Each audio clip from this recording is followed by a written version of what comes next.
Shalom, shalom, hermanos. Bendiciones y vamos a prepararnos para la palabra del Señor. ¿Cuándo estamos listos? Vamos a continuar con nuestra serie de las parábolas.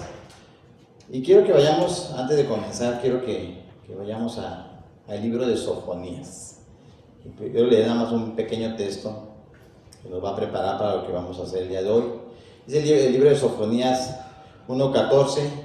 Cercano está el día grande del Señor, cercano y muy próximo. Es amarga la voz del día del Señor, gritará allí el valiente.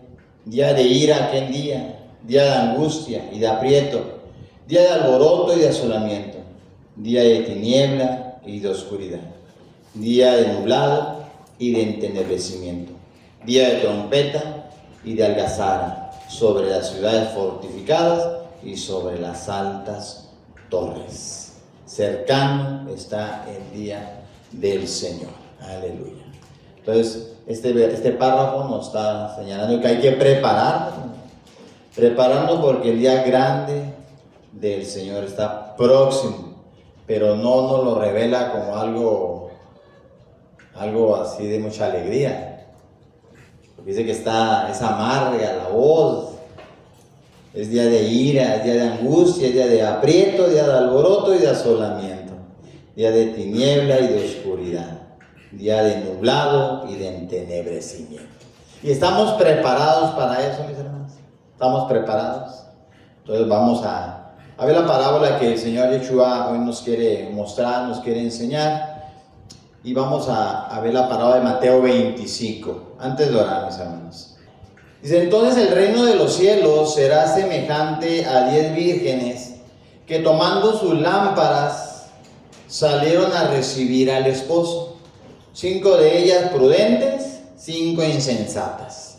Las insensatas tomando sus lámparas no tomaron consigo aceite, mas las prudentes tomaron aceite en sus vasijas juntamente con sus lámparas. Y tardándose el esposo, cabecearon todas y se durmieron. Y a la medianoche se oyó un clamor: aquí viene el esposo, salid a recibirle.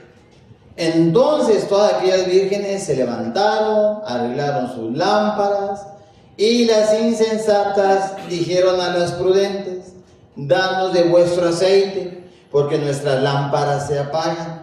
Mas las prudentes respondieron diciendo: para que no nos falte a nosotras y a vosotras, id más bien a los que venden, comprad para vosotras mismas.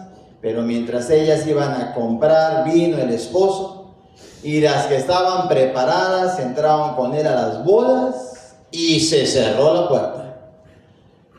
Después vinieron también las otras vírgenes diciendo: Señor, Señor, ábrenos.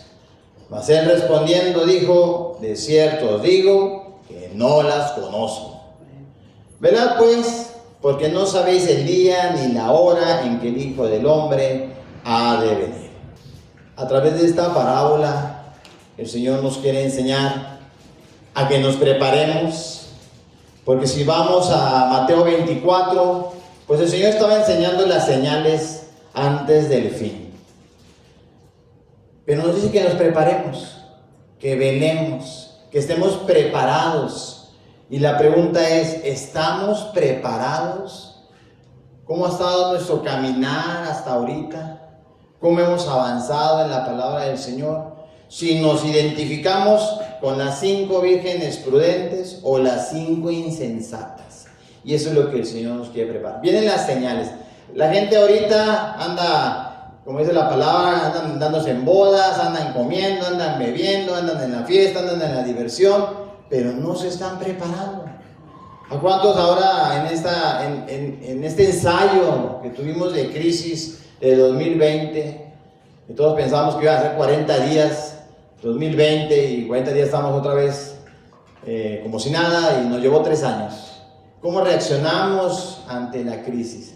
¿Cómo estuvimos poniendo en práctica lo enseñado? Estábamos practicados, nos llenamos de angustia, de desesperación, de preocupación. Entonces el Señor nos llama y nos insta a que nos preparemos, que estemos velando. Dice, tomaron consigo aceite, se prepararon, las insensatas no se prepararon. Entonces es la palabra secreta que el Señor nos quiere mostrar, preparación. ¿Cómo estamos? Yo cuando escuché la noticia que hoy nos comparte nuestro pastor, de que el presidente de Irán se cayó en el helicóptero, me pasó por la mente un momento de decir, bueno, ¿y ahora qué va a pasar? ¿Qué tal si no creen que sucedió eso y lo derribaron y se desata la guerra? ¿Y qué pueda pasar? No quiero pensar lo que dije en aquel tiempo, está muy lejos. Allá están, allá lejos. A nosotros no nos va a pasar nada, no tenemos de qué preocuparnos. Entonces, realmente el Señor querrá que nos estemos preocupando o que nos estemos preparando. 5 necios no prepararon aceite. 5 prudentes sí se prepararon. El Señor entonces enseña esta parábola a sus discípulos mientras les habla de los tiempos del fin. Y estamos hablando de hace 2000 años. Y les está hablando de los tiempos del fin. Quiere inculcarles la necesidad de ser sabios, rápidos, listos, en lugar de ser tontos, retrasados y desprevenidos. ¿En dónde te colocas? ¿Estamos siendo sabios, rápidos y listos? ¿O estamos como tontos, retrasados y desprevenidos? Ahí nos tenemos que entonces identificar dónde estoy. Y si estás en el segundo plano, estás como tonto, retrasado y desprevenido, entonces el Señor dice, aprovecha entonces este mensaje para prepararte. ¿Qué oculta esta parábola de las 10 vírgenes? ¿A quién se refiere? Es importante comprender esta parábola profética y que apliquemos significado a nuestro bienestar espiritual. 5 necias y perezosas, 5 sabias y alertas por el aceite de su lámpara. Esa fue la diferencia. 10 vírgenes que sabemos que representan a las 10 tribus perdidas de la casa de Israel y su restauración. Pero ¿qué representa el aceite? Porque eso es lo que estamos viendo como elementos. 10 vírgenes, 5 prudentes, 5 insensatas, hablamos de aceite, hablamos de lámpara, hablamos de vasija. Vamos a ver lo que nos dice el libro de Esdras, la segunda de Esdras. Primera y segunda de Esdras. A ver, encuéntramelo en su Biblia. Primera y segunda de Esdras. ¿Cómo, hermano? Muy bien. Primera y segunda de Esdras. Dirán, oiga, pero es que ese no está en el canon bíblico. Ese no está en mi Biblia. Nomás tengo a Esdras. Nada más tengo a Esdras. ¿Dónde está primera y segunda de Esdras? Eso usted lo encuentra en la versión de la Vulgata Latina. Ahí lo va a encontrar.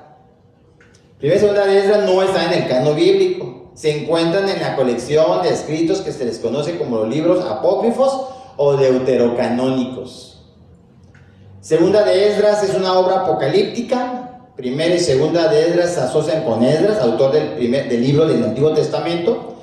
Esdras, que es el sumo sacerdote de Israel en el regreso de los judíos de Babilonia. Después de haber estado 70 años en Babilonia, van a regresar. Daniel se queda allá. Esdras se viene junto con Zorobabel, que es el que va a gobernar. Entonces, el sumo sacerdote de Israel en el regreso de los judíos durante el reinado de Ciro, al final del periodo del Antiguo Testamento. Primera de Esdras es una revisión del Esdras bíblico con 4 capítulos de material adicional. El nuevo material incluye la reforma del rey Josías, una historia de la destrucción del templo y el retorno judío bajo el liderazgo de Zorobabel. Segunda de Esdras, obra de varios autores, incluye el Apocalipsis judío de Esdras, así como 7 visiones relacionadas con sus temores sobre el pueblo judío. En su primera visión, mientras aún vivía en Babilonia, un ángel llega para responderle a las preguntas de Esdras. Continúo. Un pasaje importante que se menciona en segunda de Esdras dice que Dios se le apareció a Esdras en un arbusto y le ordenó restaurar la ley. Sabemos bien que si llega la invasión de Nabucodonosor, se llevan cautivos a la casa de Judá, pues luego hubo destrucción de todo lo que había en el templo. Han pasado 70 años. Esdras en el regreso vuelve a reescribir la ley, la Taná, la Torá, los profetas y los libros proféticos y los libros sapiensales.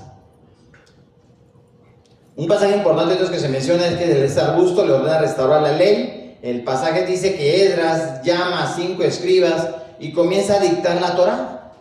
Asegura que en 40 días a Esdras se le dictaron 94 libros, que era el Antiguo Testamento judío, y otras 70 obras.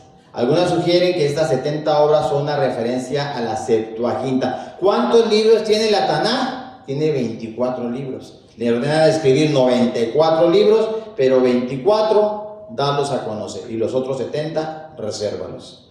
Aunque tanto primera como segunda de Esdras incluyen material histórico y cultural importante para el aprendizaje, no están entre los libros del Antiguo y del Nuevo Testamento. Vamos a ver algunos textos bíblicos entonces, de segunda de Esdras 13, del 1 al 12. Aquí vamos a ver una figura paralela de Daniel 7:13. Sucedió que después de 7 días soñé un sueño de noche. He aquí que del mar se levantaba un viento que movía todas sus olas. Vi y he aquí que este viento hacía subir del medio del mar algo parecido a la apariencia de un hombre. Vi aquí que ese hombre volaba con las nubes del cielo y cuando volvió su rostro para mirar, todo lo que veía temblaba. Ya te estarás imaginando de quién está hablando detrás. Cada vez que la voz salía de su boca, todos los que oían su voz se derretían como se derrite la cera de cuando se siente el fuego.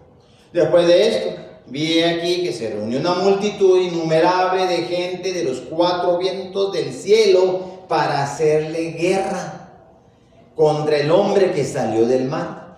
Vi aquí que él mismo se talló una gran montaña y voló hacia ella. Traté de ver la región, el lugar de donde se talló la montaña y no pude, dice Esdras. Después de esto, vi aquí que todos los que se habían reunido para luchar contra él estaban asustados, pero sin embargo se atrevieron a luchar.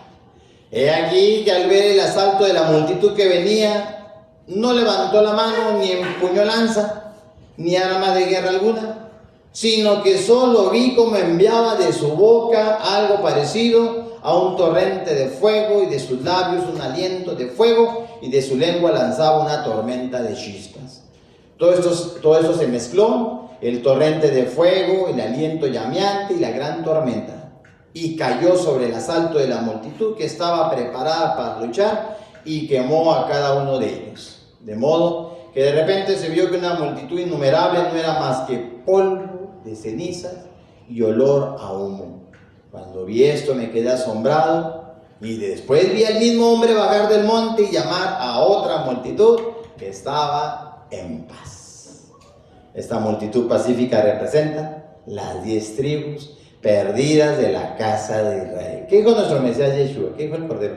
Yo no he venido sino por las ovejas perdidas de la casa de Israel.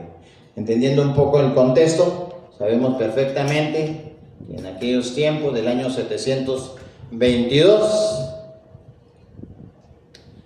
antes de Yeshua, ¿sí?, las 10 tribus se fueron al exilio.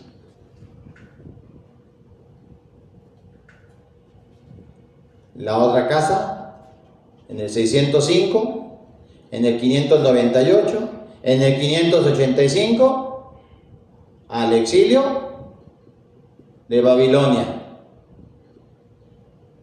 Regresando, en el 535, del 605 al 535, 70 años después, el regreso de la casa de Judá. ¿Y qué pasó con las 10 tribus de la casa de Israel en el 722? Jamás volvieron. Ya no regresaron. Se fueron al exilio. Se asimilaron a las naciones. ¿Y cómo vamos a regresar? Por medio de Yeshua. Por eso esas fueron sus palabras. Yo no he venido sino por las ovejas perdidas de la casa de Israel, que van a reconocer la voz del buen pastor y van a regresar a la palabra. Sí, van a regresar por medio de Yeshua. Por eso dice que la salvación no es por obras, es gratuita, es por gracia. por medio de Yeshua, por creer en el Hijo de Dios, yo puedo regresar. Yo soy casa de Israel. Yo soy esa oveja perdida de la casa de Israel. Yo regreso, yo empiezo a guardar su voz, o empiezo a guardar su palabra. Después de esto vi al hombre bajar del monte y llamar a la multitud que estaba en paz, que quiere reconciliarse con el Señor. Estábamos destituidos de la gloria de Dios. Por medio del sacrificio de Yeshua somos llamados a ser reconciliados por medio de su sacrificio. Me reconcilio con el Señor. Ya no dejo de estar perdido. Oveja perdida de la casa de Israel. Si estoy perdido, ¿cómo ando perdido? Pues ando todo desorientado, al tin marín, a ver cómo le hago, a ver cómo soluciono, a ver qué resuelvo, por lo que yo creo. El Señor empieza a poner palabra para que empiece entonces a tomar dirección. A través de su palabra, a través de su Torah, a través de sus mandamientos, de sus ordenanzas, empezamos a tomar dirección. Nuestra vida se corrige, se organiza, se ordena. Ponte a pensar cómo era tu vida antes. Tu vida desordenada y vacía y de dolor. Ahora es una vida llena y plena. Continuamos. Mientras que tú vistes que él reunió, dice Esdras 13, 39, 42, mientras que tú vistes que él reunió para sí otra multitud que era pacífica, o sea, me estoy queriendo poner en paz con el Señor. Las 10 tribus que fueron llevadas fuera de su propia tierra en el tiempo del rey Oseas, que fue el último rey de la casa de Israel, antes que llegara el rey asirio y se la llevara cautiva, a quien Salmanaser, rey de los asirios, se los lleva cautivo más allá del río y fueron llevados a otra tierra. Pero ellos hicieron este plan entre sí, que dejarían la multitud de los paganos, saldrían a una región más lejana, donde la humanidad nunca había vivido, para que allí guardaran sus estatutos que no habían guardado en su propia tierra. Seguimos leyendo, 2 14. Entonces abrí la boca y aquí que se me entregó una copa llena. Estaba llena de algo parecido al agua, pero su color era como la del fuego. La tomé, la bebí. Cuando luego he bebido, mi corazón tuvo entendimiento, la sabiduría creció en mi pecho, mi espíritu retuvo su memoria y mi boca se abrió y no se cerró más. El Altísimo dio entendimiento a los 5 hombres y ellos escribieron, por supuesto, las cosas que se les dijeron en caracteres que no conocían. Se sentaron 40 días, escribían durante el día, por la noche comían pan. En cuanto a mí, yo hablaba de día y de noche, no me callaba. Así en 40 días se escribieron 94 libros, dice Esdras. Sucedió que cuando se cumplieron los 40 días, el Altísimo me habla diciendo: los primeros libros que has escrito, o sea, los primeros 24, públicalos abiertamente, los 24 libros de la Tanaj, públicalos abiertamente, deja que los dignos y los indignos los lean, pero guarda los últimos 70 para entregarlos a los sabios de tu pueblo, porque en ellos está el manantial del entendimiento, la fuente de la sabiduría y el arroyo del conocimiento. Yo meto las palabras, guarda los últimos, porque en ellos está el manantial del entendimiento, la fuente de la sabiduría y el arroyo del conocimiento. Recuerdo ese año 2000, tal vez 2001, 2002, cuando me mandan ese mensaje y cada vez que lo leo mi mente se remonta. El principio de la sabiduría del hombre es el temor a Yahweh, el temor a Jehová. Y nomás me reí, me burlé. No más. Eso fue lo que hice. He contado esta historia muchas veces y la recuerdo con cierto pensamiento, decir, ¿por qué no entendí? Si hubiese entendido en ese momento, si hubiera tomado yo esa palabra en ese momento. Y el que me mandó el coro fue mi hermano. Y lo único que me dijo, así fue: necesito probar el principio de la sabiduría del hombre, del temor a Jehová, el temor a Yahweh. Y así mi mente pensó: ¿y por qué le tengo que tener miedo a Dios? Y me imaginé escondido. Eso fue lo que me pasó por mí. Te estoy hablando de un recuerdo hace 24 años. ¿Por qué le tengo que tener miedo? Y me reí, me burlé. ¿Y qué hice enseguida? Me fui a tomar, me fui a beber, y luego era barra libre, imagínate. Imagínate lo que pasó al día siguiente. Pero me pongo a pensar, ¿cómo no entendí? El principio de la sabiduría, dice aquí la palabra. Manantial de entendimiento, de sabiduría y de conocimiento.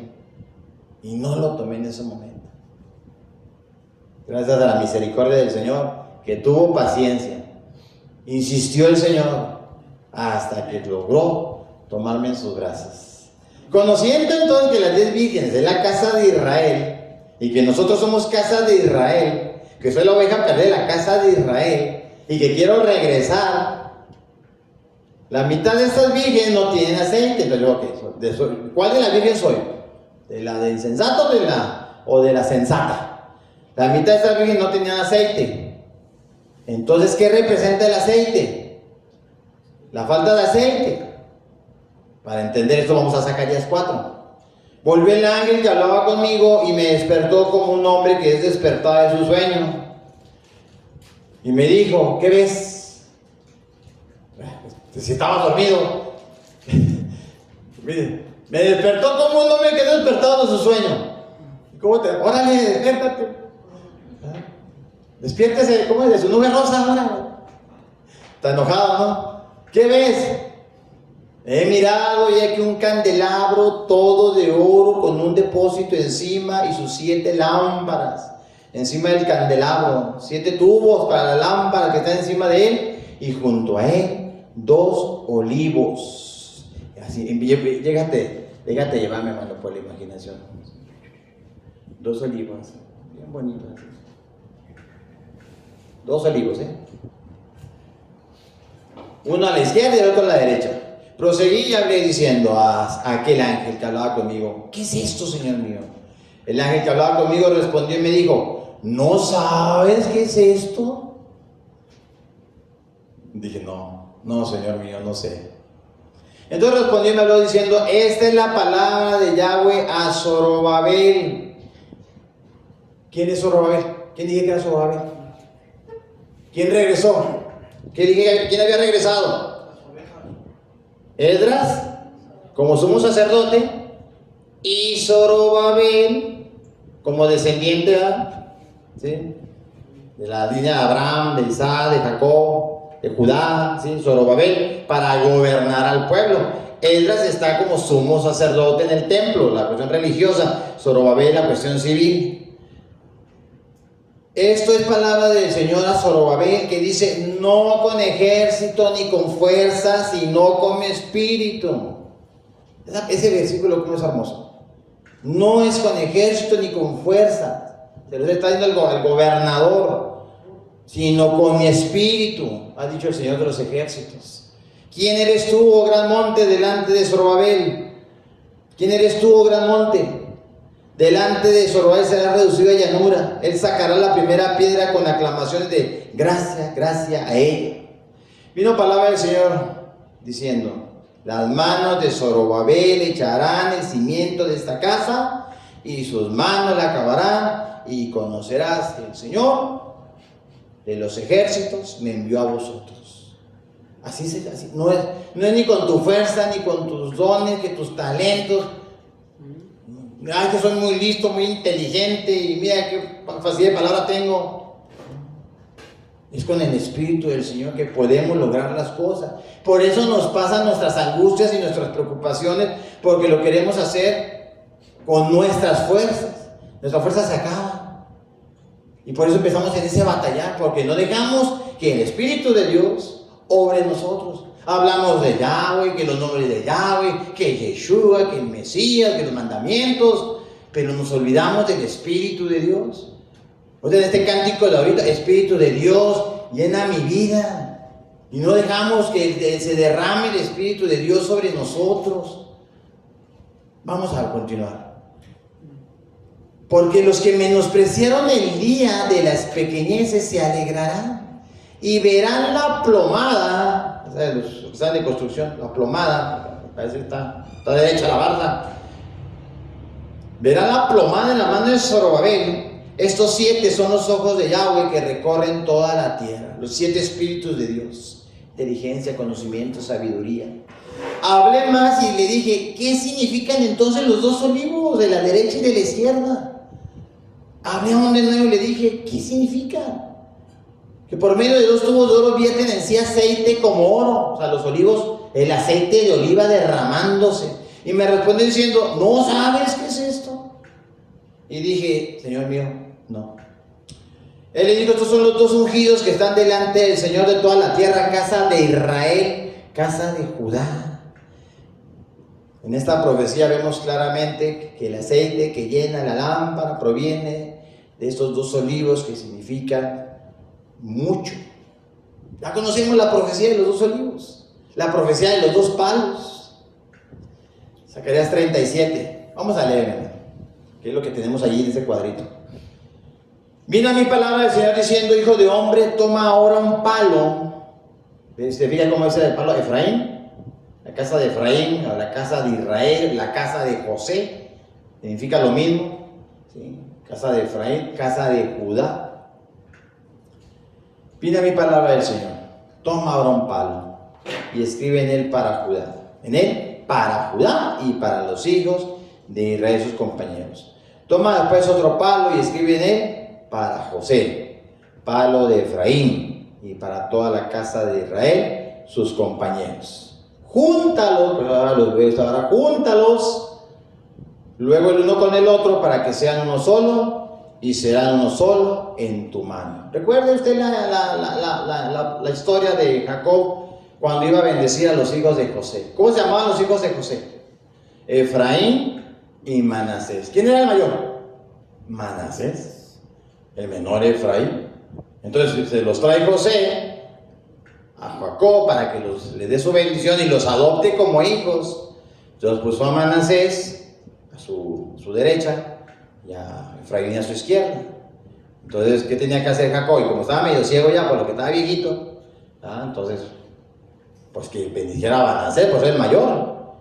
Pero Jacob lo que hizo fue al revés y puso su mano derecha sobre la cabeza de Efraín. Y José se molestó. Digo, así no, padre. Y le dijo, déjame, yo sé. Y bendijo a Efraín. Por eso se llama la casa de Efraín. Por eso se llama casa de Israel. Porque cuando se separaron, se queda Efraín con el nombre, por ser el primogénito, la bendición del primogénito, Efraín. Y de ahí será la gran nación. Casa de Efraín, casa de Israel, casa de José, así se le conoce. Júntalos luego el uno con el otro para que sean uno solo y serán uno solo en tu mano. Y les dirás, así ha dicho el Yahweh el Señor, he aquí yo tomo a los hijos de Israel de entre las naciones a las cuales fueron. ¿De quién está hablando? ¿De quién está hablando? De la casa de Israel. Se fueron a las naciones, no han regresado. Los traeré otra vez, los haré una nación en su tierra, en los montes de Israel, y un rey será a todos ellos por rey, y nunca más serán dos naciones, ni nunca más serán divididos en dos reinos.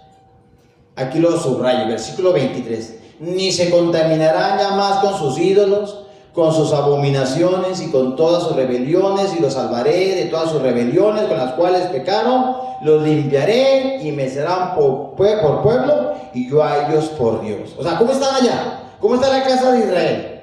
El que anda allá, ¿cómo está? Dice, me va a limpiar de ídolos, de abominaciones, de rebeliones.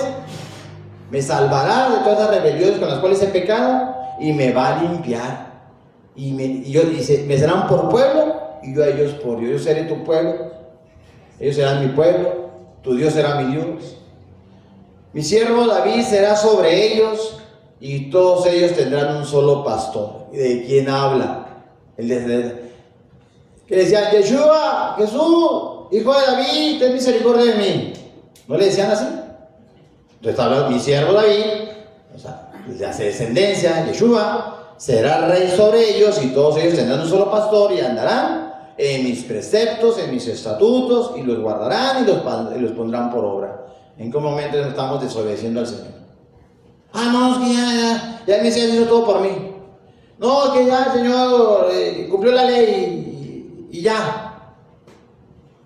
Alguien dijo muy atinadamente, es como si el Señor sacó la basura y ya no la voy a sacar, porque Él ya la sacó. No, me enseñó a sacarla. Y yo tengo que seguir haciendo lo mismo, sacando mi basura. La basura con la que todos los días nos contaminamos. Todos los días.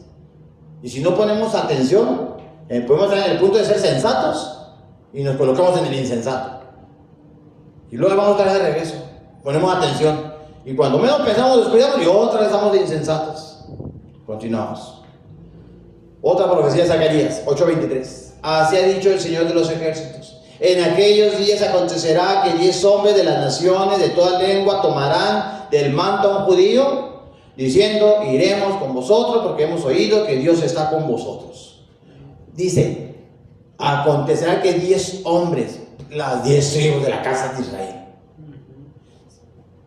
te tomarán del manto a un judío. Ay, aquella mujer que dijo, si tan solo tocara los tzitzit, habrá salvación. En sus alas de justicia, que sabemos, el talit, las alas, tan solo tocar el borde de su talit, su tzitzit. ¿Y qué eran los tzitzit? Los mandamientos.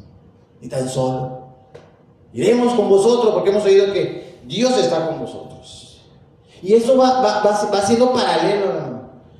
Yo me pongo a pensar, ¿por qué? Si siempre lo leí, ¿por qué nunca lo entendí? Yo creo que muchos están así. Lo leemos y no lo entendemos. Romanos 11, cuando empieza a llegar la inteligencia, el conocimiento, la sabiduría por parte del Señor a tu corazón, dices, ¿cómo? Pues si estoy agarrando la misma Biblia que tengo con ella 20 años y que a ver si alguien ya me regala una, por cierto.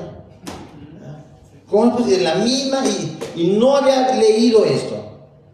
Dice Romanos 11, y si su transgresión, estamos hablando casa de Israel, vamos a poner aquí esta casa de Israel, esta casa de Judá, está bien bonita, con su vallado, ¿sí? Su protección, su agüita, todos los días, su abonito, y aquel pobre que es un olivo silvestre, así como los árboles que de repente ahí crecen ahí, aparecen de la nada, o cuando te crece el hierbajo ahí en la banqueta, hay sol ahí, sin protección.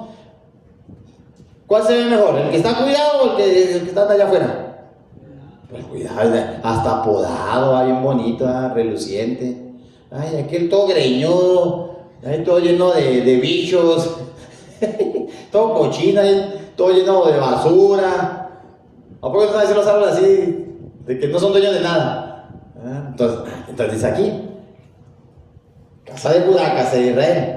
En este verso del 11 al 12 le está diciendo a la casa de Israel, y si su transgresión es la riqueza del mundo, casa de Judá, si su transgresión es la riqueza del mundo y su rebelión, su defección, su rebelión, o sea que no quieren aceptar al Mesías, la riqueza de los gentiles, cuanto más su plena restauración. O sea que ahorita en la casa de Judá pues está así, ¿verdad? Porque así quiere el Señor. Oiga, es que los judíos que no quieren aceptar al Mesías, espérese, porque así es el plan del Señor. Por su defección, la riqueza del gentil. Porque a vosotros hablo gentiles, por cuanto yo soy apóstol a los gentiles, dice Pablo, honro mi ministerio, por si en alguna manera pueda provocar a celos a mis hermanos, a los de mi sangre, provocar a celos y hacer salvos algunos de ellos, porque si su exclusión, porque estoy vendado, es la reconciliación del mundo, ¿qué será su admisión sino vida de entre los muertos? Si las primicias, casa de Judá, son santas, pues también es la masa restante. Y si la raíz es santa, también son las ramas. Pues si alguna de las ramas fueron desgajadas y tú siendo olivo silvestre, entonces aquí de las ramitas, vamos a pensar en una ramita que sale, agarro una ramita de acá y aquí te injerto. Aquí lo vamos a poner, injertado ya. Y qué pasa, como estoy injertado, lo ponen, le ponen su bendita y la cosa, y se empieza a alimentar de la rica savia. ¿Cuál es la savia? Pues la palabra, esa es la savia. Y tú siendo el libro silvestre, has sido injertado en lugar de ellas y has sido hecho participante de la raíz y de la rica savia del olivo. Ahí donde empieza, donde te habla, no seas soberbio, no seas arrogante. Ya porque ya conoces, ya hablas hasta hebreo ahora. No te jactes contra las ramas. Y si te jactas, sabe que tú no sustentas toda la raíz, sino la raíz a ti.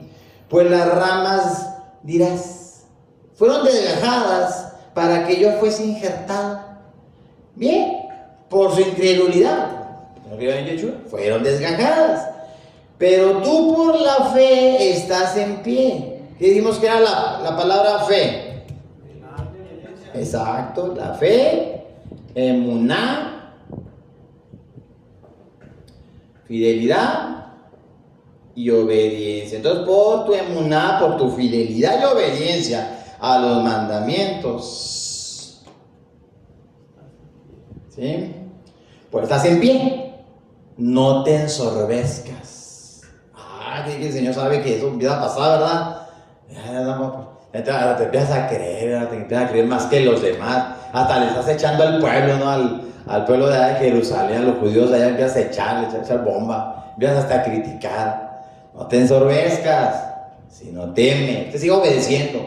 El principio de la sabiduría es el temor al Señor. O sea, obedecer al Señor. Eso es lo que quiere decir. Aquel día cuando lo vi hace 24 años, el principio de la sabiduría es el temor al Señor. O sea, que obedezcas al Señor. No que te tienes que estar escondiendo ahí porque tengo miedo. No, es porque tengo que estar obedeciendo al Señor. Obedece, teme. Porque si Dios no perdonó a las ramas naturales, a ti tampoco te perdonará. Estás en pie porque estás obedeciendo palabra. Mira pues la bondad y la severidad de Dios. La severidad ciertamente para los que cayeron en casa de Judá, pero la bondad para contigo. Si permaneces en esa bondad, pues de otra manera tú también serás cortado. Yo a veces esto yo lo relaciono mucho con cuando tienes al que es tu hijo y luego cuando pones a otro en adopción, que adoptas al otro que te encontraste en la calle, ahí mendigando en la calle, y que dices, véngase acá a la casa, véngase. Oye, pues estás siendo uno más agradecido, ¿verdad? No me pongo a pensar, bueno, pues me recogieron, y ya estoy en casita, me estás tratando igual como si fuera tu hijo, me das casa, comida, vestidos, calzado, me das escuela, me das sustento. Oye, pues hasta uno le echa el doble, ¿no? El doble de gana, ¿no? ¿Por qué? Porque pues, yo no soy de Israel, soy un goyí, un gentil, pero que el Señor, por medio de reconocer la sangre del Mesías, estoy en tus promesas. Como Isaías, en aquel tiempo estabas en el Mesías, alejado de las promesas, de la ciudadanía, de los pactos, sin esperanza y sin Dios. Nomás porque acepto la sangre de Yeshua, pues contento tengo que estar. No hice nada, no hice nada para merecer este regalo que me estás dando ahora. Pero quizás, pero ahora en Yeshua, ustedes que en otro tiempo están lejos, ahora han sido cercanos por la sangre de Yeshua. Entonces uno le echa el doble de ganas. Gloria a Dios. No seas arrogante, dice. Fuiste injertado en el buen olivo. Dice, entonces, y aún ellos, si no permanecieran en incredulidad, serán injertados. Pues poderoso es Dios para volverlos a injertar. Habla de la casa de Judá. Porque si tú fuiste cortado del que por naturaleza es olivo silvestre, o sea, eras de la calle, y contra naturaleza fuiste injertado en el buen olivo, pues cuanto más estos, que son las ramas naturales, serán injertados en su propio olivo. ¿Sí? O sea, los que ahorita ya mucho del pueblo judío, se le llaman judíos mesiánicos, están aceptando al Mesías. Pues sí es cierto. A ver, Isaías 53, y le preguntas, no quieren ni ver ese libro, no lo quieren ni ver. Están aceptando a nuestro Mesías. ¿Serán injertados en su propio olivo? Porque no quiero, hermanos, que ignoren este misterio, para que no seáis otra vez arrogante en cuanto a vosotros mismos, sin humilde, hermano. No seas arrogante, no te creas, no te ensorbezcas. No seas arrogante en cuanto a vosotros mismos, que ha acontecido a Israel endurecimiento en parte, o sea, casa de Judá, hasta que haya entrado la plenitud de los gentiles. Y luego ya todo Israel será salvo, como está escrito, vendrá de Sión el libertador. O sea, vendrá de Jerusalén el libertador, el monte de Sión. Acuérdense que el monte de Sión es Jerusalén. El monte Moriah hoy es el templo. Vendrá de Sión el libertador, que apartará de Jacob la impiedad. Y este será mi pacto con ellos cuando yo quite sus pecados. Continuamos con Oseas 1:10. Con todo será el número de los hijos de Israel como la arena del mar. ¿Cuánto será eso? Pues mucho va. Que no se puede medir ni contar, y en el lugar en donde les fue dicho, vosotros no sois pueblo mío, les será dicho ahora, sois hijos del Dios viviente. Entonces los que tenemos a veces un pasado muy escandaloso, muy desastroso, de relajo, de pachanga, pues te das cuenta. Es más, tú mismo eres un burlador. No todos tenemos, a veces me pongo a pensar, bueno, ¿por qué no tuve la fortuna de haber nacido en cuna cristiana? Que yo iba a pensar, que mis padres son cristianos, son creyentes. Me pongo a pensar en otro, ahora sí que como dicen, en otro multiverso, ¿no? Como en las películas. ¿Cómo sería el otro multiverso? En donde hay un Gabriel en una familia cristiana que iba todos los domingos a la iglesia, el ministerio, alabanzas y adoración desde pequeño. Que hubiera sido así mi vida.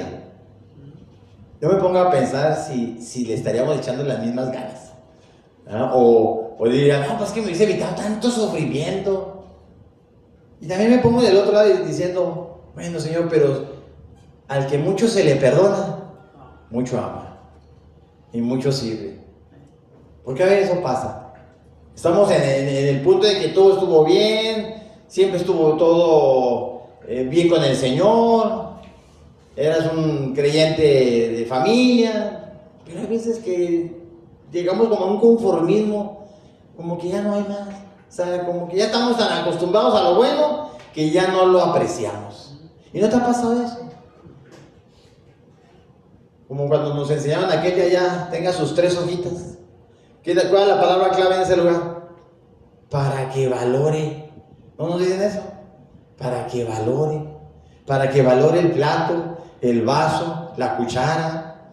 Y te ponen a pensar, hijo, le decía, cuántas cosas no tengo en mi casa. Y aquí cómo me falta. Ahora sí, cómo extraño, ¿verdad? Cómo extraño, para que valore. Entonces lo que pasa a veces, que a veces nos acostumbramos a lo bueno, todo está chida, todo está bien, y ya empezamos ahora a no apreciar las maravillas del Señor, que nos da cada día. Vosotros no sois pueblo mío, pero les será dicho, sois hijos del Dios viviente. Eso es lo que tenemos que recordar todos los días, soy hijo del Dios vivo. Dice Romanos 9:25, como también Oseas dice, llamaré pueblo mío al que no era mi pueblo, y a la no amada, amada. Y en el lugar donde se les dijo, vosotros no sois pueblo mío, ahí serán llamados hijos del Dios viviente. No perdamos de vista eso. Ya ha pasado tiempo, ya estás aquí, ya llegaste, ya el Señor ya te arregló, llegaste, te carrocearon, te carrocearon, te pusieron bien bonito, bien arreglado, bien guapo, y eres hijo del Dios viviente. Tenemos que saber apreciar todo eso. Dice Oseas 1:11, y se congregarán los hijos de Judá y de Israel, y nombrarán un solo jefe, y subirán de la tierra, porque el día de Jerreel será grande. Los 2 árboles, los 2 olivos, son las casas de Israel.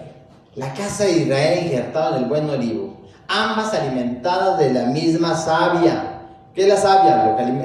Esa sustancia, ¿verdad?, que vemos dentro, cuando tú abres una ramita, eso que ese juguito que es esa savia. Entonces, ¿qué es la savia? ¿Verdad? La palabra del Señor. Todo eso nos lleva entonces a la parábola de Yeshua sobre las 10 vírgenes. Estamos alimentados por la misma savia. Las 10 tribus, la casa de Israel, las 10 vírgenes, mitad tienen aceite y la otra mitad no tiene aceite. La mitad de ellos han sido alimentados por la raíz, la otra mitad no ha sido alimentada por la raíz, sino como olivo silvestre, jactándose de las ramas naturales. Las vírgenes prudentes han sido alimentadas por la raíz de la casa de Judá, mientras que las necias representan tribus que se jactan de la casa de Judá. Pregunta, ¿tienes aceite en tu lámpara? ¿Has sido alimentado por la casa de Judá? ¿Creyentes en el Mesías? ¿O te jactas del pueblo judío? Quien tenga aceite, ¿qué dice la parábola? Va a entrar a la boda, a las bodas del Cordero. Quien no, se va a quedar afuera. Entonces nuestro Mesías compara esta parábola con el reino de Dios, el reino venidero. El reino de Dios está cerca. Hace 2000 años nos lo está diciendo el Señor. Arrepentíos, porque el reino de los cielos está cercano, se está acercando. El mensaje central es el arrepentimiento y creer en la buena nueva. Si hacemos del reino nuestra prioridad, tendremos entonces poco de qué preocuparnos. ¿Cuántas preocupaciones tuvimos esta semana? Dice, no os afanéis, dice Mateo 6:31. No os afanéis. Y veas cómo a veces se nos olvida este versículo. No os afanéis diciendo qué comeremos o qué beberemos, qué vestiremos. Porque los gentiles buscan todas estas cosas. O sea que cuando usted empieza entonces a afanarse, a preocuparse, a llenarse de angustia, dejó de ser hijo del Dios viviente. Se convirtió en un gollín. Te van a gritar eso en la calle. Gollín! Pareces gollín, traes cara de gollín. Eso pasa. Y no nos damos cuenta. Ya cuando no pensamos. Y no podemos decir, oiga, pero usted ya tiene 20 años en el ministerio. O van a tener 30 si no se ponen las pilas y se ponen entonces a poner atención a ese versículo. Y es el día y es la hora de ahorita poner atención a lo que dice Mateo 6:31. No os afanéis. Si estamos hablando de una parábola de 5 sensatas, dice, no os afanéis. Entonces el Señor sabe que nos lo preguntamos, ¿qué vamos a hacer mañana? ¿Qué vamos a hacer? Esa pregunta a mí me acompañó durante muchos años mientras vivimos en los tiempos de la adicción. Era una pregunta que a mí me hacía mi esposa, ¿qué vamos a hacer? Cuando te quedabas sin dinero, te quedabas sin trabajo, ¿qué vamos a hacer? ¿Qué haremos? ¿Qué comeremos? ¿Qué beberemos? ¿Qué vestiremos? Porque los gentiles buscan todas estas cosas. Y eso pasó en mi vida. Y esa es la pregunta que nos hacíamos, ¿qué vamos a comer entonces mañana? Cuando te decían ese día, ¿sabes qué? Estás despedido. Ya no queremos que trabaje aquí. Y perdías trabajos. ¿Por qué perdió el trabajo? No, lo que ya no me gustaba. No sea mentiroso, lo corrían. Eso era lo que pasaba. Perdías trabajo por tu manera de vivir, porque no tenías a Dios contigo y lo perdías. Y ahora que tenemos a nuestro Señor, es decir, la misma pregunta de qué comeremos, qué beberemos y qué vestiremos, pues eres un gentil, es igual de gentil. Pero vuestro Padre Celestial sabe que tiene necesidad de todas estas cosas. Ahora sí lo entiendo. Busca primeramente. No dice, busca el reino de Dios. No, te pone una palabra primordial. Primeramente. Eso es lo que tienes que buscar. Primeramente el reino de Dios y su justicia. ¿Conoces ya los 613 mandamientos del Señor? No te sabes ni los primeros 10. Busca el reino de Dios y su justicia y todo lo demás viene. Lo entiendo. Por añadidura. No, pero usted está, ¿qué comeré, qué vestiré, qué beberé? Como si usted fuera todavía ese gentil del ayer. Busca el reino de Dios y su justicia. O sea, concéntrate en esto. No, tu mente anda volando allá. ¿Y cómo lo voy a resolver? ¿Y cómo lo voy a solucionar? ¿Qué vamos a hacer? O sea, basándote en tus fuerzas. ¿Y qué dice la palabra? Que no es ni con espada, ni con fuerza, ni con ejército, sino con su espíritu. Y lo dejamos, el mentiroso aquel, mira, te voltea la cabeza. Te voltea la cabeza. Dejas de llevar la dirección que llevas, pierdes la dirección. Y luego, entonces dice el verso 34, así que no os afanéis. Tranquilo, como cuando usted ve a sus hijos todos tensos, todos preocupados. ¿Usted qué le dice? Tranquilo, no pasa nada, no pasa nada. Pues es que tú, como tú no estás pasando por esto. Eso le decimos a Dios, no pasa nada. No os afanéis por el día de mañana, porque el día de mañana trae su propio afán. Basta cada día su propio mal. Usted ahorita ya está aquí sentado y está preocupado por lo que va a pasar el lunes. Y el martes, y el miércoles, y el jueves, y el viernes. Y no disfruta el día. Vamos a tener problemas, los vamos a tener, pero depende cómo lo lidias al día. Aquellos que caen en la categoría de sabios, sabio y entendido, establecen las prioridades de la vida en la perspectiva adecuada, buscan el reino de Dios como prioridad número uno en la vida, para que no te dejes llevar por los afanes. No se preocupan por el mañana. El gobierno del reino de Dios finalmente se va a establecer en esta tierra cuando Yeshua regrese. El creyente, por lo tanto, debe vivir la forma de vida del reino, anticipándose al regreso del Mesías. Sabemos, como dice Mateo 24, va a haber terremotos, va a haber hambre, va a haber guerras, ya ni siquiera rumores, va a haber guerras, va a haber enfermedades. Pero te dije, ¿qué pasó con el ensayo del 2020-2023? Fue un ensayo.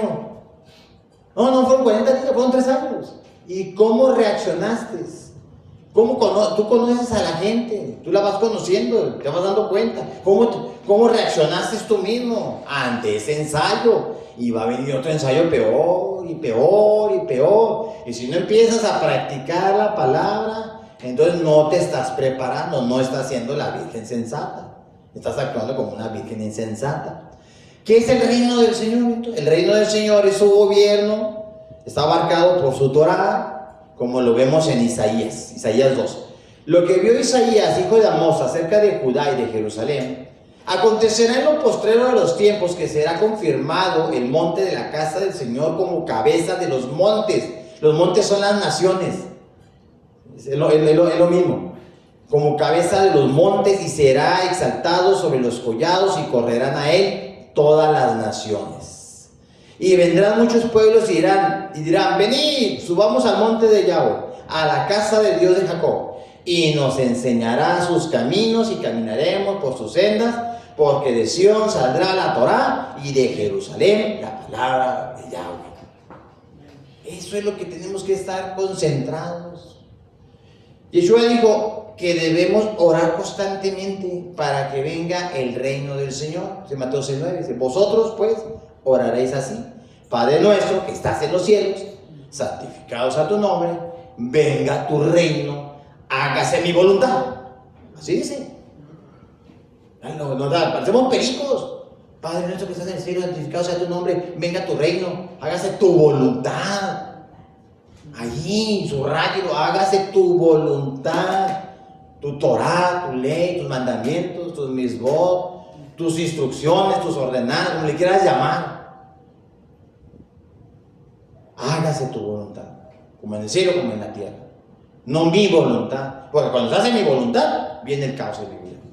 Cuando dejo de hacer su voluntad, viene la perdición en nuestras vidas. Y no solamente usted se lleva a su casa, como dice aquella canción, y arrastré a mi familia. Usted, que es el rey y sacerdote de su casa, pierde de vista eso, pierde la voluntad del Señor y se arrastra a toda la familia.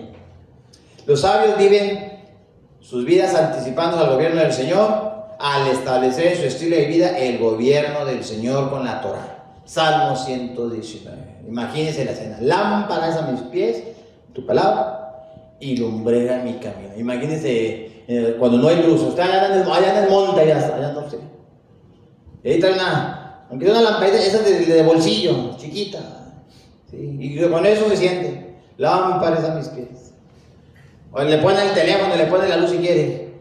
Lámparas a mis pies, tu palabra, lumbrera mi camino, a a donde voy, va. Quite la lámpara, ahí caminen, a ver cuánto avanza.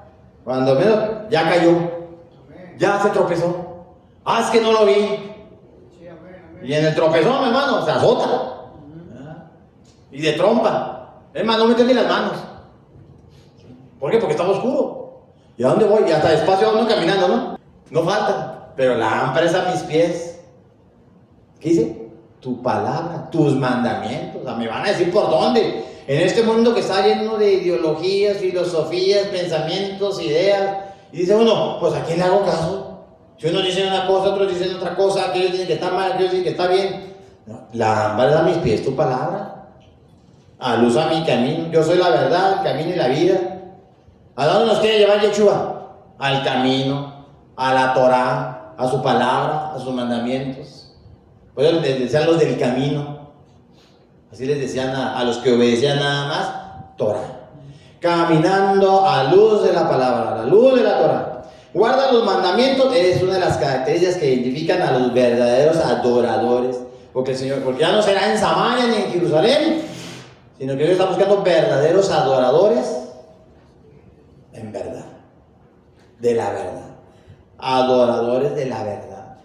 No por obligación, no estamos obedeciendo por obligación, sino por amor. Verdaderos adoradores, en espíritu y verdad. ¡Ajá! En espíritu. O sea, no lo estoy haciendo ni porque si lo por bien no lo hago. A la verdad el espíritu está dispuesto, pero la carne no quiere.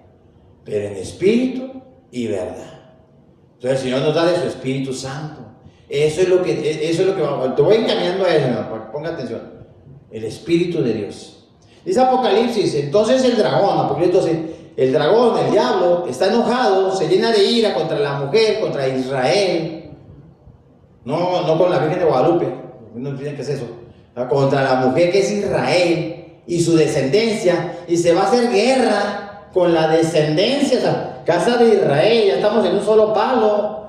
Ya no, casa de Judá, la casa de Israel que está volviendo, se va a hacer guerra, el dragón, el diablo, se va a pelear contra los que guardan los mandamientos de Dios y tienen testimonio de obediencia de Yeshua.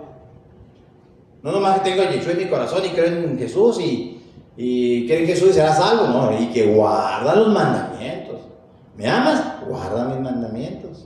Y la otra nos dice Apocalipsis 14, aquí está la paciencia de los santos. ¿Y quiénes son los santos? Los que obedecen la palabra del Señor, los que guardan los mandamientos de Dios y tienen la fe de Yeshua. Por eso él fue encontrado sin pecado, porque obedecía palabra. A partir de estos versículos es evidente que las vírgenes prudentes son las verdaderas adoradoras en espíritu y verdad. Las que guardan los mandamientos de la Torah poseen tanto amor, pues en esto consiste el amor a Dios, en que guardemos sus mandamientos. Ese es el amor a Dios.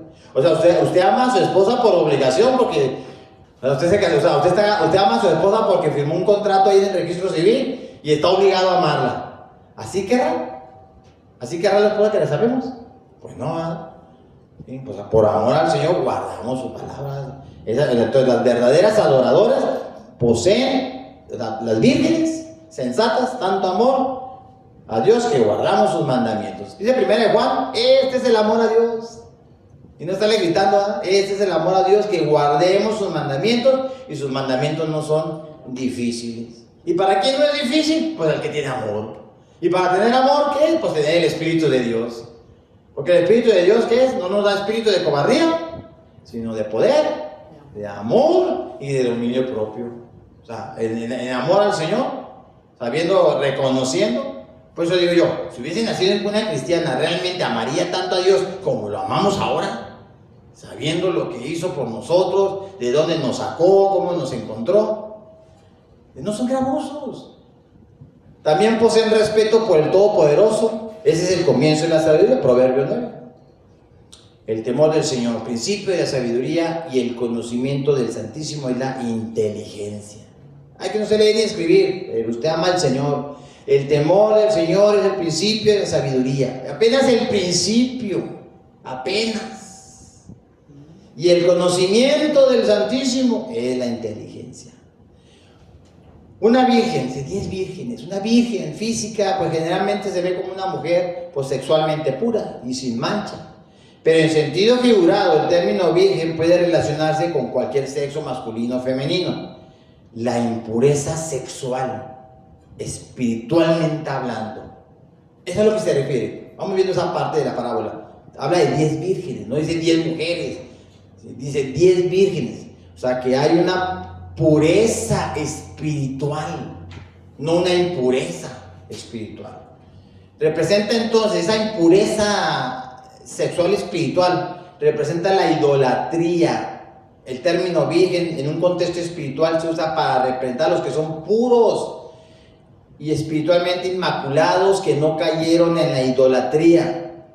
Pablo, el apóstol Shaul, usando esta misma terminología para los creyentes de Corintios, les dice en 2 Corintios 11, porque os celo con celo de Dios, pues os he desposado con un solo esposo, para presentarlas o presentaros como una virgen pura al Mesías, desposada para un solo hombre, para un solo esposo. Pues él os he desposado con un solo esposo. ¿Y qué es la idolatría? Para presentarlos como una virgen pura al Mesías. En tiempos del fin, las vírgenes espirituales puras se van a manifestar como las conocidas como las 144,000. Vemos a este grupo primero en el capítulo 6 de Apocalipsis, donde están siendo sellados con el nombre de Yeshua y de Yahweh, y se vuelve a ver en el capítulo 14 de Apocalipsis, después de que se completa el sellamiento. Están en el monte de Sion con Yeshua. Cuando regresen, son espiritualmente puros y sin mancha, y son puros de la idolatría. Lo vemos en Apocalipsis 14, ahora sí lo podemos entender, cuando dice: estos son los que no se, los 144,000, estos son los que no se contaminaron con mujeres, pues son vírgenes. Ah, no se casaron nunca entonces. No, eso no está hablando. Ah, entonces nunca tuvieron relaciones sexuales. No, se fueron a la idolatría. Estamos hablando de la virginidad espiritual. No se contaminaron con mujeres, pues son vírgenes. Estos son los que siguen al Cordero, nomás al Cordero por donde quiera que van. Estos son los redimidos entre los hombres como primicias para Dios y para el Cordero, y en sus bocas no fallada mentira, pues son sin mancha delante del trono de Dios. No se refiere a la palabra. Idolatría, no, palabra. La mujer con la que no se contaminaron se refiere a la religión falsa de Babilonia, la gran ramera y sus hijas. La Babilonia, pero o sea, le puso Babilonia, se está refiriendo a Roma. Pues claro que no le va a poner Roma, ¿verdad? Porque tengo un soldado romano aquí atrás de mí, que está viendo lo que estoy escribiendo. Le digo Babilonia y sus hijas, el catolicismo y sus derivaciones, la gran ramera y sus hijas, a todos los derivados que le fueron dando ahí. Las vírgenes prudentes que están preparadas para el tiempo del fin caen en la misma categoría de los 144,000. Por otro lado, aunque las vírgenes insensatas, ponga atención, son puras, al ser vírgenes, no están preparadas para la boda. ¿Qué pasa con ellas? No van a entrar. Por eso, entonces, ¿qué pasa? ¿Prudente o imprudente? ¿Sensata o insensata? ¿Dónde estoy yo? Van a ser excluidas. En consecuencia, podemos concluir que para ser aceptados en el reino del Señor debemos ser más que simples vírgenes espirituales. O sea, ¿qué más tengo que tener? Debemos de ser vírgenes espirituales y debemos estar debidamente preparadas para heredar el reino. Estas 10 vírgenes tomaron sus lámparas, la palabra del Señor, salieron al encuentro del novio, el Mesías, a recibirlo. Las 5 insensatas no tomaron aceite adicional. ¿Qué traen de diferente ellas? ¿Qué traen? La vasija. No tomaron aceite adicional en la vasija para sus lámparas. Las prudentes tomaron lámparas y llevaron vasija. En una vasija que están preparadas para una larga espera. O sea, están preparadas. Entonces, el aceite es importante comprender, o sea, cuál es el significado del aceite en la parábola. 1. Representa a la santa consagración del aceite, la consagración. Y esto lo vemos en los pasajes de Éxodo, el tabernáculo y el sacerdocio, Éxodo 40. Vamos a leerlo. Vas a tomar el aceite de la unción, vas a ungir el tabernáculo y todo lo que esté en él. Imagínense ahí, están ungiendo todo en el aceite. Y todo lo que está ahí, lo santificarás sus utensilios y será santo. Ungirás el altar, el holocausto, los utensilios. Vas a santificar el altar y será un altar santísimo. Asimismo vas a ungir la fuente, la base, la santificarás. A todos, mi hermano, todo. Y llevarás a Aarón y a sus hijos a la puerta del tabernáculo de reunión. Los lavarás con agua, harás vestir a Aarón las vestiduras sagradas, los ungirás, los consagrarás para que sea mi sacerdote. Después harás que se acerquen sus hijos y les vestirás las túnicas y los vas a ungir como ungiste a su padre, y serán mis sacerdotes, y su unción les servirá por sacerdocio perpetuo por sus generaciones. Y Moisés hizo conforme a todo lo que el Señor le mandó, y así lo hizo. Entonces el aceite, ponga atención, que habla de la vasija, el aceite se usaba para consagrar, santificar personas y con propósito santo. Entonces, mi hermano, aceite representa el Espíritu del Señor, el Espíritu Santo. 1 Samuel, tomando entonces Samuel una redoma de aceite, la derramó sobre su cabeza y lo besó y le dijo: ¿no te ha ungido el Señor por príncipe sobre su pueblo Israel? El aceite de la unción, el Espíritu. Vemos también que David recibe el Espíritu Santo al ser ungido con el aceite. Dice el 1 Samuel 16, y Samuel tomó el cuerno del aceite, lo ungió en medio de su hermano, y desde aquel día en adelante el Espíritu del Señor vino sobre David al momento de ungirlo. Se levantó luego Samuel y se devolvió a Ramá. El Espíritu de Dios se apartó de Saúl. ¿Se fijan? O sea, el Espíritu Santo se aparta, se contrista. Entonces, la unción del Espíritu Santo. Y al momento que ya no tiene el Espíritu del Señor, un espíritu malo lo atormentaba por parte del Señor. Dice Isaías 61, porque el Espíritu del Señor está sobre mí, porque me ungió. Me ha enviado a predicar las buenas nuevas a los abatidos, a vendar a los quebrantados de corazón, a publicar libertad a los cautivos y a los presos apertura de la cárcel. Qué importante es este punto. Me ha ungido.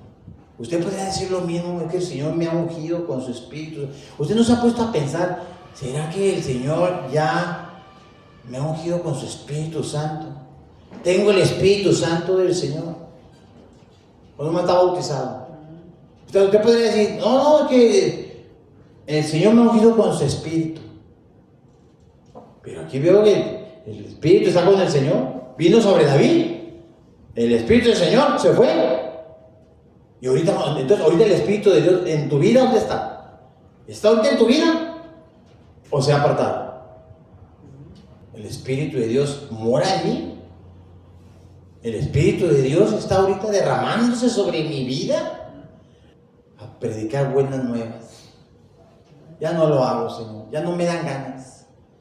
Ya antes, como me gustaba, en cuanto yo veía a una persona, hablarle de Cristo, hablarle de Yeshua, hablarle de Jesús, compartirle mi testimonio. Me emocionaba compartir mi testimonio y lo compartía para que la gente creyera en ese Dios vivo.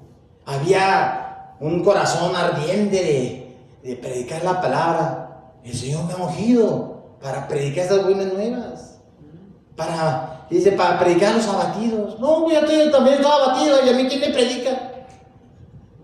Eso es prioritario. Señor, dame de tu Espíritu, dame, porque por mi fuerza no estoy pudiendo. No puedo, Señor. Ya hay desánimo. El Espíritu Santo, reprendado por el aceite, el Espíritu Santo solo se da a los que obedecen al Señor. Hechos 5:32.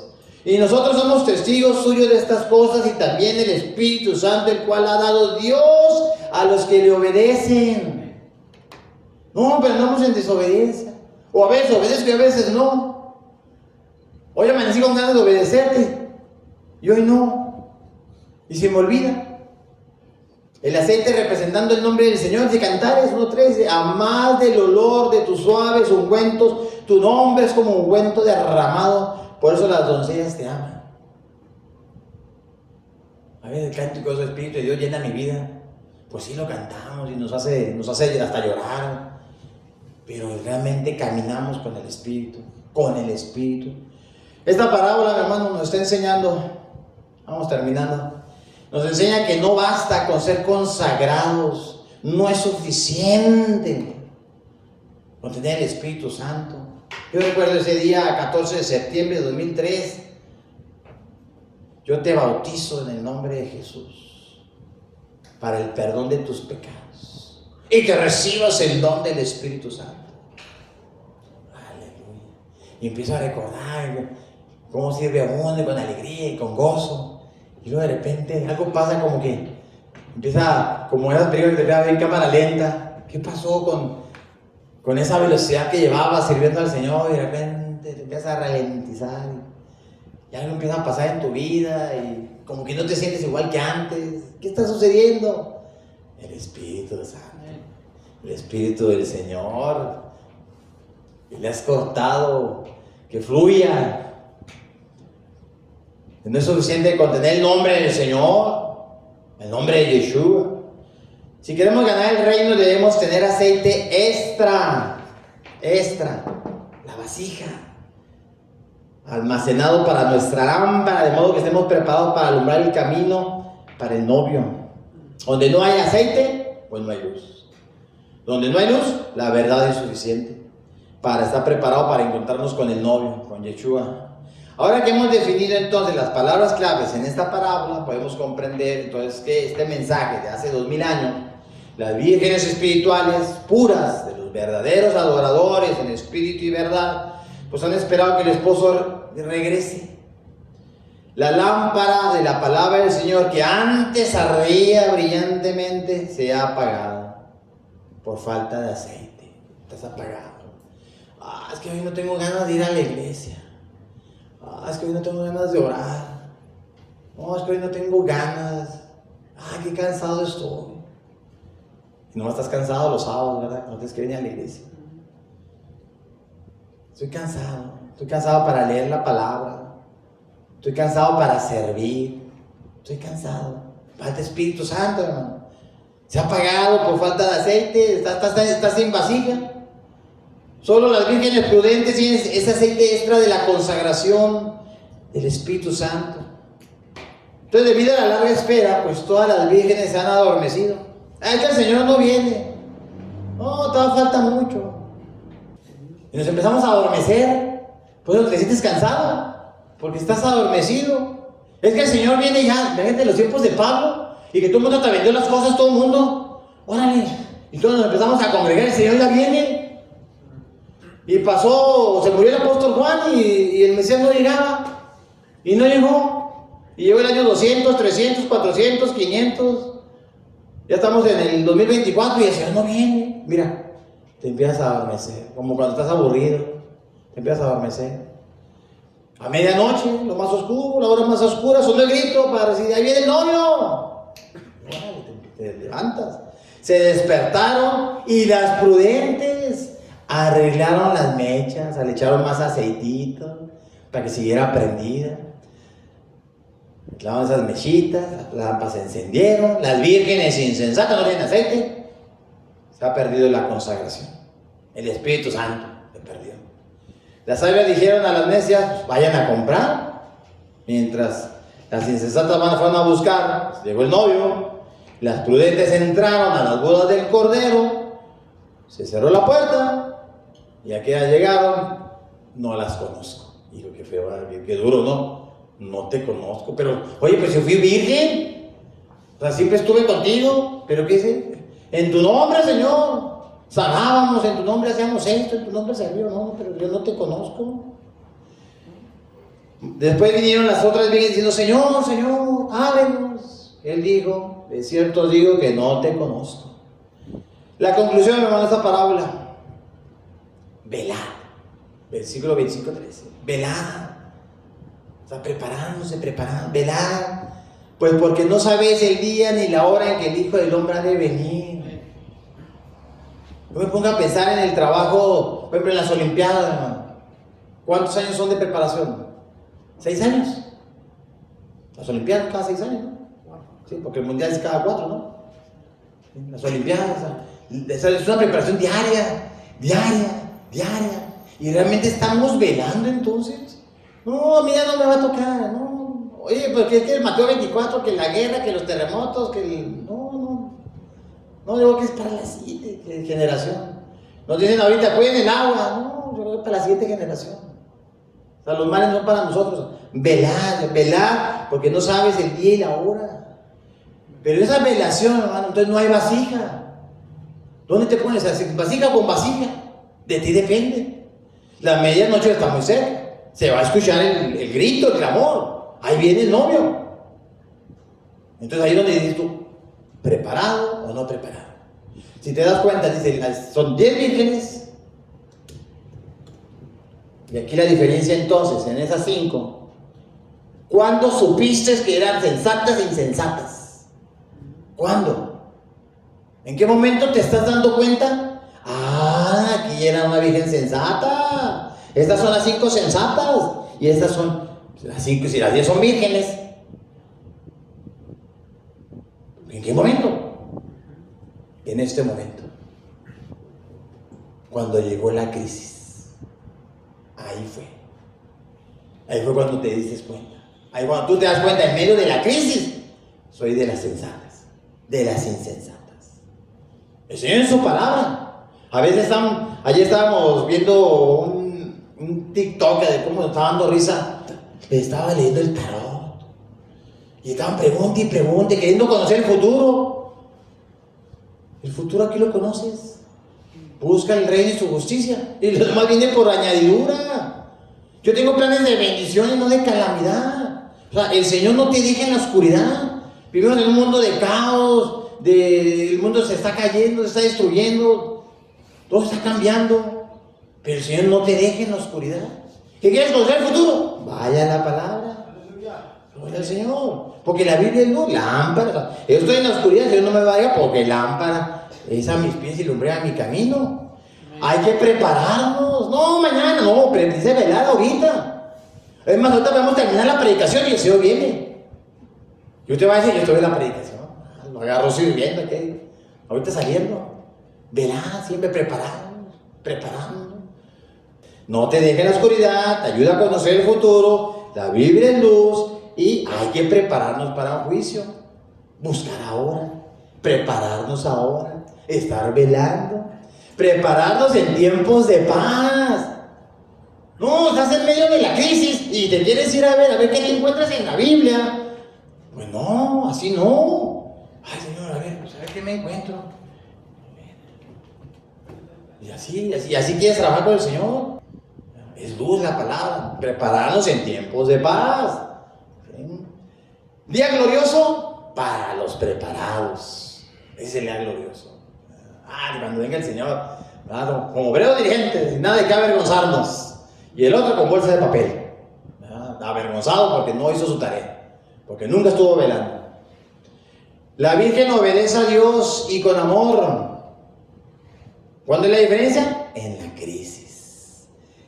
Entonces, lámpara, todos tenemos, porque todos tenemos conocimiento, todos tenemos palabra. La diferencia es la vasija, y esa vasija representa el carácter, hermano. O sea, ¿qué pasó en el momento de la crisis y con qué carácter estás enfrentando la crisis? ¿Qué haces cuando llega la crisis? Te pusieron palomita, te pusieron tacha. ¿Cómo reaccionaste? Es el carácter de Cristo. ¿Cómo reaccionas? Y ahí es donde estamos a veces tronando. ¿Por qué? Porque no hay espíritu. Porque mi vasija está vacía. Porque el momento de la angustia, de la tribulación, de que hay enfermedad, de que hay muerte, entonces no hay vasija. Híjole, se apagó mi lámpara. Se te apaga la lámpara y empiezas a andar todo perdido, todo desorientado, no sabes ni qué hacer. No hay aceite en la lámpara. El carácter tiene que estar lleno del Espíritu de Dios, todos los días, buscar gota a gota, llenarnos con el carácter de Dios que ha sido deformado por el pecado. Se deforma nuestro carácter. Empieza a venir la crisis, los problemas, las tragedias, perdemos todo, se tarda Yeshua. Y el Espíritu se empieza a contristar, se empieza a apagar. Pero hay que llenarlo con el Espíritu de Dios. Y ese Espíritu de Dios me ayuda a prevalecer, a perseverar, a obedecer, a mantenerme firme. La pregunta es, ¿cómo está tu vasija? ¿Cómo está? Te repito, viene la crisis, viene el problema, viene la tragedia, viene la enfermedad, viene la tribulación, me quedé sin trabajo, me estoy peleando con mi esposa, estoy teniendo este problema. ¿Y cómo reaccionas? Vasija vacía. O con el carácter de Cristo, con el carácter de Yeshua. Vamos adelante. Esa es la vasija que el Señor quiere mostrarte a través de esta parábola. Que tenemos que estar preparados como virgen sensata con una vasija extra llena de aceite. Y esa vasija de aceite la llenas todos los días porque velas y te preparas. Amén, hermano. ¿Cómo estamos reaccionando? Estamos en la situación y ¿cómo estamos reaccionando? Mi vasija. Póngase a pensar, mi vasija, Señor, con razón. pero no pides Espíritu Santo. Yo creo que en esta tarde vamos a orar pidiendo eso, que hoy en adelante sea eso. Señor, ayúdame a tener una vasija llena de tu Espíritu, porque los tiempos serán más difíciles cada vez. Necesitamos que seamos transformados, que seamos llenos del Espíritu Santo y decirle ahorita, Señor, me voy a presentar vacío. Ahorita que oremos, mi hermano, vamos a presentarnos vacío. Señor, aquí está mi vasija. Mira, voy a tirar eso que no me está sirviendo para nada. No me está sirviendo que yo tenga mi vasija llena con mis prejuicios, con mis malos hábitos, con mi carácter, con mi necedad, todo aquello que no me permite crecer. Que tu Espíritu Santo no se derrame en mi vida porque tengo mi vasija llena de cosas que no te permiten crecer en mi ser. Queremos que tú crezcas en nosotros, porque cada día que pasa, hermano, cada día es más difícil. Pero nosotros tenemos que saber tener el carácter de Yeshua para poder avanzar y poder enfrentar al mundo. Vamos a ponernos de pie, hermano. Si te gustó este video, dale like y compártelo con tus amigos. Suscríbete a nuestro canal si no lo has hecho y activa la campanita para que YouTube te avise cuando subamos nuevos videos. Bendiciones.